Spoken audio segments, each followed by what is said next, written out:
Halo, selamat petang, salam sejahtera. Hari ini paling hangat di dalam media sosial ialah apabila tular satu video yang memaparkan seorang ahli parlimen ataupun seorang calon mengatakan undi Barisan Nasional, undi Pakatan Harapan masuk neraka. Aduh, ini paling ekstrim lah campaign yang pernah aku dengar. Ini campaign yang paling ekstrim pernah aku dengar setakat ini untuk campaign PRU15. Apabila seorang ketua pemuda PAS, yaitu di kawasan SIK, Muhammad Saiful Nasir, mengatakan undi Barisan Nasional, undi Pakatan Harapan masuk neraka. Itu kata ketua pemuda PAS SIK. Hari ini, selepas telah tular video itu, ketua pemuda PAS SIK ini mohon untuk berehat. Nah, ini satu perkara yang aku pikir mungkin wajar dilakukan oleh beliau. Begini barulah bertanggung jawab kan, bukannya lempar batu sembunyi tangan. Ketua Pemuda PAS kawasan SIK, Muhammad Saiful Nasir, memohon untuk berehat daripada jawatan yang disandangnya. Keputusan itu dibuat setelah tular rakaman ceramah yang dia menghukum pengundi yang memilih Pakatan Harapan PH dan BN sebagai masuk neraka. Dalam surat bertarik 11 November, dia menyatakan hasrat untuk berehat untuk tempoh yang akan diberitahu kelak. Permohonan ini adalah secara sukarela tanpa dipaksa mana-mana pihak. Dan saya mengambil tanggung jawab sepenuhnya atas apa yang berlaku, katanya.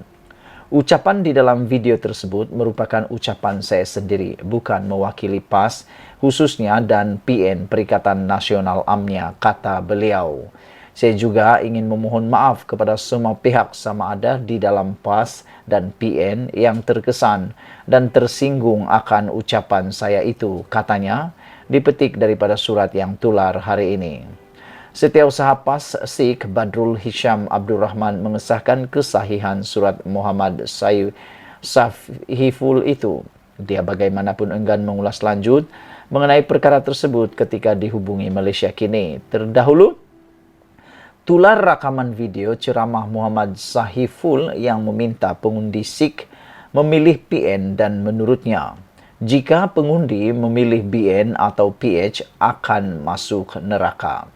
Pesan saya kepada semua pengundi-pengundi di SIK yang nak mengundi balik pangkah BN dan PH masuk api neraka, kata Muhammad Saiful pada klip video itu. Semalam, pengurus PN Muhyiddin Yassin turut memohon maaf kepada pihak yang tersinggung dengan kenyataan Muhammad Sahiful itu. Muhyiddin pada masa yang sama mengingatkan semua calon yang berkempen supaya mengelak daripada membuat kenyataan yang boleh menimbulkan salah faham. Aku secara pribadi, aku tak suka cara kempen seperti ini yang melibatkan surga neraka. Tahukah Anda bahawa yang berkempen itu belum tentu masuk surga atau masuk neraka? Begitu juga dengan calon-calon yang berkempen itu. Sejauh mana Anda yakin masuk surga, masuk neraka? Janganlah menghukum pengundi. Pengundi-pengundi ini punya hati, punya jiwa, dan juga sama-sama seperti Anda juga tak nak masuk neraka. Jadi kalau nak berkempen, gunalah kempen dunia saja. Tak payahlah guna sampai masuk neraka. Macam itulah, gitu kan. Nah, gitu dong. Selain daripada itu, daripada perkara itu, apa yang berlaku seterusnya apabila Rafizi membuat kenyataan dan kejutan. Ikuti terus ulasan ini. Jangan lupa kamu tinggalkan komen Anda, tekan butang subscribe. Apa komen Anda tentang isu yang tular luar biasa ini, yaitu undi Barisan Nasional Pakatan Harapan masuk surga. Itu kata Ketua Pemuda SIK, PAS SIK, yang telah hari ini memohon berehat dengan serta-merta. Saudara-saudara para penonton sekalian, kalau kamu mau tahu berapa harta Najib yang benar-benar sah, yang benar-benar memang milik Najib, ikuti pencerahan ini. Kalau beberapa hari yang lepas, Rafizi mendedahkan aset dan kekayaannya sebanyak 18 juta ataupun 16 juta, semua orang heboh. Semua orang heboh. Ini aset, bukan uang tunai. Semua orang heboh. Apabila Anwar pun mendedahkan jumlah asetnya, kalau tak silap 11 juta, orang pun heboh sangat. Heboh sangat. Tapi persoalannya, kenapa tak heboh dengan isu kali ini? Yaitu kekayaan sebenar Najib yang terbukti dan telah disahkan. Yang tak sah, kita jangan cerita. Nanti fitnah pula kan. Tapi yang sudah sah, disahkan oleh peguam Najib sendiri, di mahkamah sendiri, dan telah diakui itu milik Najib, sehinggalah kerajaan gagal untuk melucutkan milik Najib, harta Najib itu berapa. Aku nak dedahkan kepada kamu semua lah nih. Duit Najib tunai yang dirampas di rumahnya, di kondo yang dimiliki Najib, secara tidak sengaja diakui oleh peguam Najib, itu memang kekayaan Najib dan juga UMNO, adalah berjumlah Rm 160 juta tunai.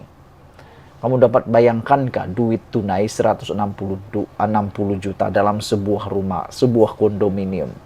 Jadi kalau nak tahu, itulah kekayaan, sebahagian kekayaan Najib yang sudah dirampas tapi dikembalikan kepada Najib. Dan harap-harap nanti Najib bayarlah. Dia punya denda di mahkamah, di penjara tuh 210 juta. Rosmah masih banyak lagi lah, dia perlu kumpul 900 juta dia perlu bayar. Saudara-saudara, bila cakap tentang hal itu, itulah kekayaan Najib. Dan di samping daripada kekayaan Najib sebanyak 160 juta itu, ada lagi rupa-rupanya yang telah disahkan ini adalah 2.435 barang kemas. 2.435 barang kemas. Kamu dapat bayangkankah berapa banyak, berapa panjang meja itu yang disusun untuk susunan barangan kemas itu. Barangan kemas ini emas lah, emas, perak, kan tahu lah. Tapi aku rasa emas lah. Dan dalam laporan ini ada juga berlian, kan. 2.435 barangan kemas disusun. Itulah barang harta kekayaan Najib dan Rosmah. 7 jam tangan, aku percaya jam tangan yang dimaksudkan ini bukan jam tangan yang kaleng-kaleng. Bukan jam yang 2-3 ringgit harganya, bukan 5-6 ringgit harganya, bukan yang 9 ringgit harganya, bukan yang 1.000, bukan yang 10.000, bukan yang 100.000. Aku rasa ini beratus-ratus ribu harga dia, kan. Selain itu, juga 29 beg tangan. Nah, bayangkan 29 beg tangan milik Najib. 29 beg tangan didakwa milik Najib serta Rosmah. Aduh, inilah kekayaan sebenar Najib yang hanya sebahagian saja yang telah didedahkan. Menjadi persoalan kita ialah berapa lagi yang duit Najib miliki, berapa lagi harta yang Najib miliki yang kita tidak tahu. Itu kita tak tahu. Aku tak nak cakap sebab nanti fitnah pula sebab kita tak tahu. Yang pastinya Najib punya duit memang ada dilapor di sini 160 juta, 2.435 barang kemas, 7 jam tangan, 29 beg tangan milik Najib dan Rosmah. Wah, hebat kan? Ikuti terus sambungan kepada ulasan ini.